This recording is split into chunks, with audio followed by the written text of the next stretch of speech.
All right, today we're going to unpack the story of Kotobuki Spirits. Now, they're a premium Japanese sweets company, and what's so fascinating is how they've managed to get these incredible results by basically throwing out the conventional business playbook. It's a fantastic story about something called operational alpha, which is really just a deep cultural advantage that's, almost impossible for anyone else to copy. Okay, let's just dive right in with this quote from Kotobuki's CEO, because it pretty much flies in the face of, well, every business textbook ever written. He says, and I quote, "There is no relationship between our purchase price and the selling price." I mean, seriously, think about that for a second. How on earth can a company even operate, let alone succeed, with a philosophy like that? Yeah, well, thrive is an understatement. That exact philosophy is what's helped them increase their operating profits by nearly 20 times. And that's over the last 2 decades. Let me say that again. 20 times. That's not a typo. So yeah, something pretty extraordinary is definitely going on here. So that's really the big puzzle we're going to try to solve today. How does this completely counterintuitive model actually work? And maybe just as important, in a super competitive market, is this advantage even sustainable? Can it actually last? All right, here's how we're going to break it down. First, we'll look for Kotobuki's secret ingredient. Then, we'll dive into their value over cost model. After that, their ultra field-oriented approach. Then, we'll cover their amazing location moat. And finally, we'll ask, is this a sustainable behavioral edge? Let's get into it. So first up, what is their secret ingredient? It's not some special kind of sugar or a secret recipe. The company's incredible performance really comes from that operational alpha we talked about. And it's an advantage that's built on a foundation of, get this, radical decentralization. And really, the crucial point is this. Kotobuki has managed to build what you'd call a behavioral edge. So we're not talking about patents or some fancy new tech. It's all about how their people think, how they act, and the decisions they make every single day. That's the real secret sauce.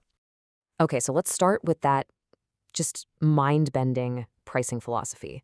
This is really the first pillar of their operational alpha, and you'll see how it just fundamentally changes the entire game. So you can see the contrast right here. On the one hand, you've got standard business practice, right? Cost plus pricing. You figure out your cost, you add your margin, and boom, that's the price. It's all about your internal numbers. But Kotobuki, they just flip this whole thing on its head. They start and end with one question. What value does the customer perceive? And that is what sets the price, totally disconnected from what it actually costs to make. And this isn't just talk. This is how they actually operate. The CEO is super blunt about it. He'll say some items might even be sold at a loss. But for other things where they've created this huge value through branding on the whole customer experience, they can get like a 10x markup. The price isn't tied to the cost sheet. It's tied to how much the customer loves it. Okay, so how do they make this all possible? Well, that brings us to the engine behind it all, their management philosophy. Because think about it.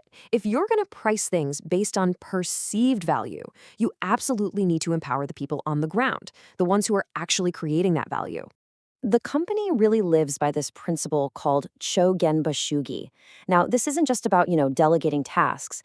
It's a deep-seated belief that the people closest to the customer, we're talking store managers, sales staff, they are the ones who should be making the really important decisions. Headquarters isn't dictating strategy from an ivory tower. They're just there to provide support and some basic guardrails. And here's their innovation cycle. Just look at where it starts, on site. An employee gets an idea, they try it out, and they check the results. That's it. There's no 6-month approval process with corporate. It's just this super rapid ground-level feedback loop that keeps them incredibly, incredibly agile. And the benefits of this are they're huge. The whole company basically becomes this giant tinkering machine, right? They're constantly running little experiments. And if an idea doesn't work out, no big deal. The risk is contained to just that one store. But if it's a success, man, those best practices get shared across the entire organization super fast. This right here, this is the engine of their operational alpha, and it creates these amazingly engaged, highly skilled employees who feel a real sense of ownership. All right, so we've talked culture, but how does this all translate into a real, hard-nosed competitive advantage? Well, it helps them build what you could call an S-rank defensive moat, and it all comes down to one thing: location, location, location. The CEO has this really simple way of looking at it. He says, who wins in Tokyo Station wins in Japan. And that's it. The battle for this whole premium gift market is won or lost in the country's busiest travel hubs. These prime spots, with millions of eyeballs, they're the ultimate showcase. And guess who dominates them? Kotobuki. So you're probably thinking, well, why can't a competitor just waltz in and grab a spot? The answer is because it's nearly impossible.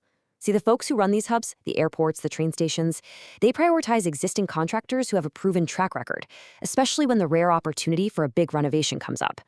Newcomers, particularly those flashy celebrity-run brands that often fizzle out after a year, they just can't get their foot in the door for the best spots. Kotobuki's long-term, consistent performance gives them a truly unbreachable advantage here. But look, their strategy isn't just about grabbing the best spots. They also play some seriously disciplined defense. There's a story about an aging factory they had where the roof was literally collapsing. Instead of just sinking a ton of money into it, they made the tough call. They closed it down and moved those resources elsewhere. It's this kind of tactical right-sizing that shows they are absolutely ruthless about protecting the high-margin core of their business. Okay, so let's pull all these threads together. We've looked at their crazy pricing philosophy, their decentralized culture, and the powerful market position that comes from it. So the big question remains, does all this really add up to a truly sustainable edge? Well, let's just put it side by side. Your typical competitor, they're making slow, top-down decisions and placing these huge, risky bets. Kotobuki is the complete opposite. They're fast, they innovate by constantly tinkering, and the risk is spread out over tons of small, contained experiments. What you end up with is a much more resilient, much more adaptive organization, filled with higher quality employees. And, the results really do speak for themselves. This durable behavioral edge we keep talking about, it's not just some feel-good corporate story. It is a financial powerhouse. Just look at their gross profit margin. It has steadily climbed from under 40% to consistently sitting at over 60%. That right there is the tangible bottom line result of their unique operational alpha. Which kind of leaves us with one last really fascinating question to think about. Kotobuki has built its entire success on a deeply human foundation, right? Empowerment, creativity, a sense of ownership. So in an age where everyone is obsessed with AI and automation, maybe, just maybe, the most powerful and lasting competitive advantage isn't something you can code at all, but a truly human behavioral edge.